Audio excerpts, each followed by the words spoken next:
नमस्कार मंडळी, विभूती दर्शन या यूट्यूब चॅनलमध्ये तुमचे सर्वांचे स्वागत आहे. यमदीपदानाच्या दिवशी नक्की काय करावं, दिव्यात कोणती वस्तू टाकून जाळावी आणि कोणता मंत्र बोलावा, यमदीपदान का केलं जाते आणि यमदीपदान कधी करावे याची संपूर्ण माहिती तुम्हाला आजच्या व्हिडिओमध्ये देणार आहे. त्यामुळे व्हिडिओ शेवटपर्यंत बघा आणि जर तुम्ही चॅनलवर नवीन आहात तर चॅनलला सुद्धा सबस्क्राईब करून व्हिडिओला लाईक करा. चला तर व्हिडिओला सुरुवात करू. गोवत्स द्वादशीच्या दुसऱ्या दिवशी, याला वसुबारस सुद्धा म्हणतात, याच्या दुसऱ्या दिवशी येते धनतेरस आणि याच दिवशी आणखी एक पूजन केले जाते. ते पूजन म्हणजे यमदीपदान. अश्विन महिन्याच्या कृष्ण पक्षातील त्रयोदशी तिथीला हे पूजन येते आणि हे पूजन याच दिवशी काय येते तर दिवाळीची अमावस्या ही अत्यंत महत्त्वाची अमावस्या मानली गेली आहे आणि अत्यंत भारी अमावस्या मानली गेली आहे. त्यामुळेच आपल्या घरातील व्यक्तींवर अपमृत्यू किंवा अपघाती मृत्यू किंवा येणारे अचानक मृत्यू यापासून सुटका व्हावी, हे मृत्यू येऊ नये म्हणून यासाठी धनत्रयोदशीच्या दिवशी यमदीपदान केलं जाते. अपघाती मृत्यू म्हणजे काय तर कधी कुणाचा ॲक्सिडेंट होऊ शकतो, कधी शॉक लागून त्याचा मृत्यू होऊ शकतो, कधी साप चावल्यामुळे मृत्यू होऊ शकतो. साप चावणे ही तर नैसर्गिक क्रिया आहे म्हणा, पण तो सुद्धा एक अपघाती मृत्यू समजला जातो. जसे की शेतात शेतकरी काम करतात आणि शेतकऱ्यांचा मृत्यू कधी होईल त्यांना सांगता येत नाही, कारण शेतामध्ये बरेचसे पशुपक्षी असतात. त्यामध्ये कोणाचा मृत्यू हा डुकराने वार केल्यामुळे होऊ शकतो, नीलगाईच्या इजेमुळे सुद्धा होऊ शकतो, तर कुणाला शॉक लागून कोणाचा विहिरीत पडून सुद्धा मृत्यू होऊ शकतो. तर हे असे अपघाती मृत्यू होऊ नये यासाठी धनत्रयोदशीच्या दिवशी यमदीपदान केलं जाते. या दिवशी यमदीपदान हे यमदेवाच्या नावाने केलं जाते. तर मग या दिवशी नक्की कोणतं काम करावं? यमदीपदान केल्याने घरावर आणि घरातील व्यक्तींवर येणारे संकटे टाळले जातात आणि यमाला दीपदान केल्यामुळे तसेच या दिवशी रीतसर पूजाविधी केल्यामुळे आपल्यावर येणारे संकटे दूर होतात. मग या दिवशी यमाच्या नावाने दिवा कसा लावायचा आहे, कुठे लावायचा आहे, केव्हा लावायचा आहे तर जाणून घेऊया याची संपूर्ण माहिती. यमदीपदान करताना सर्वप्रथम दारासमोर दक्षिण बाजूस ज्या ठिकाणी दीपदान करायचे आहे अशा ठिकाणी आधी ती जागा स्वच्छ करून घ्यावी. हा दिवा आपल्याला संध्याकाळच्या वेळी यमाच्या नावाने लावायचा आहे आणि दिवा कसा लावायचा आहे तर संध्याकाळच्या वेळी पूजा करायची आहे आणि ज्या ठिकाणी दिवा लावायचा आहे तिथे हळद कुंकू रांगोळीने किंवा मग थोडेसे तांदूळ घेऊन हळद कुंकू वाहून इथे स्वस्तिक काढून घ्यायचं आहे आणि इथे तुम्ही जर पाठ ठेवत असाल तर चालेल आणि नाही ठेवला तरी चालेल. आणि या स्वस्तिकावर एक पणती ठेवायची आहे. पणती ही मातीची असावी.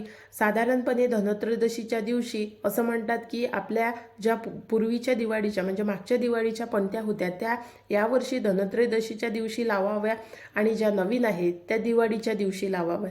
जुन्या पणत्या प्रज्वलित करून नवीन पणत्यांना जागा द्यावी म्हणून त्या पणत्या दिवाळीच्या दिवशी लावाव्या. दरवर्षी अशाच पद्धतीने पणत्या लावल्या जातात आणि या पणत्या अशा का बरं लावल्या जातात तर असं म्हणतात की घरामध्ये ज्या नवीन पणत्या आणतो त्यांना ती जागा माहीत नसते, त्यामुळे ती जागा फक्त जुन्या पणत्यांना माहीत असते. म्हणून ज्या नवीन पणत्या आणलेल्या आहेत त्या पणत्यांना जुन्या पणत्या जागा दाखवतात आणि त्याच्यानंतर दिवाळीच्या दिवशी त्याच जागेवर नवीन पणत्या लावल्या जातात. अशा प्रकारे वसुबारस पासून ते धनत्रयोदशी आणि दिवाळी त्यानंतर भाऊबीजेपर्यंत या पणत्या लावल्या जातात आणि या पणत्या लावण्याची सुद्धा एक पद्धत आहे.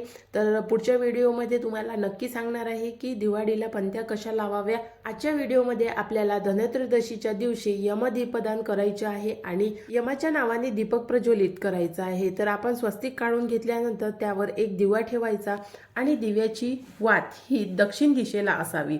दिव्यामध्ये तेल कोणतं असावं तर तिळाचं तेल या दिवशी तुम्ही दिवा लावण्यासाठी वापरावं. दिव्यात कोणती वस्तू टाकून ती जाळावी तर दिव्यामध्ये साखर टाकावी, एक नाणं टाकावं. चिमूटभर साखर टाकून त्यामध्ये एक नाणं टाकावं आणि त्यानंतर या पणतीची पूजा करावी. पणतीची पूजा करताना हळद कुंकू अक्षदा फुले वाहून त्या पणतीची पूजा करावी आणि त्यानंतर दक्षिण दिशेला मुख करून हा दिवा प्रज्वलित करावा आणि दिव्याचं मुख सुद्धा हे दक्षिण दिशेलाच असावं, कारण यमदीपदान करतेवेळी तुम्ही कुठेही बघा दक्षिण दिशेला खूप जास्त महत्त्व आहे आणि दक्षिण दिशा ही आपल्या पूर्वजांची दिशा आहे. त्यामुळे या दिशेला यमाच्या नावाने दिवा लावला जातो आणि मृत्यूच्या पाशातून तसेच अपघाती मृत्यूपासून आमचे संरक्षण व्हावे यासाठी यमाला प्रार्थना करायची आहे. आम्हाला या संकटामधून वाचव आणि एक मंत्र बोलायचा आहे. मंत्र कोणता आहे तर पुढे व्हिडिओमध्ये सांगणारच आहे. ही झाली यमदीपदान करण्याची पहिली पद्धत. तर दुसऱ्या पद्धतीनुसार या दिवशी कणकेचा दिवा तयार केला जातो आणि 2 मुठा बनवल्या जातात. त्यानंतर त्या दिव्यामध्ये तेल टाकून वात टाकून तो दिवा घराबाहेर एका कागदावर किंवा केळीच्या पानावर दक्षिण दिशेला मुख करून ठेवला जातो आणि दिव्याचं मुख सुद्धा हे दक्षिण दिशेलाच असते. त्यानंतर या दिव्याचं पूजन केलं जाते. हळद कुंकू अक्षदा फुले वाहून पूजा करतात आणि यमाच्या नावाने प्रार्थना करतात. तसेच एक मंत्र बोलतात. मंत्र असा आहे, मृत्यूना पाशदंडाभ्या कालेन श्यामसह त्रयोदशांत दीपदानात सूर्यजा प्रियताम मम. हा मंत्र आहे. हा मंत्र दिवा प्रज्वलित करते वेळी बोलायचा आहे. दिवा कोणत्या वेळेला लावायचा आहे तर दिवा हा संध्याकाळच्या वेळेला 6च्या नंतर लावायचा आहे. 6 पासून सुरुवात करून दिवा तुम्ही कधीही 6:30 7 पर्यंत लावू शकता.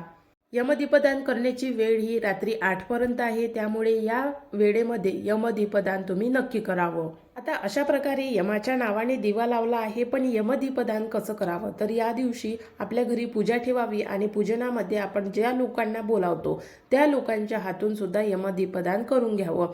आपल्या घरामध्येच काही पणत्या प्रज्वलित करून प्रत्येक जणाच्या हाती एक एक पणती द्यावी आणि ती पणती आपल्या देवाजवळ समर्पित करावी किंवा मग याच पणत्याचं दान सुद्धा आपण लोकांना करू शकतो.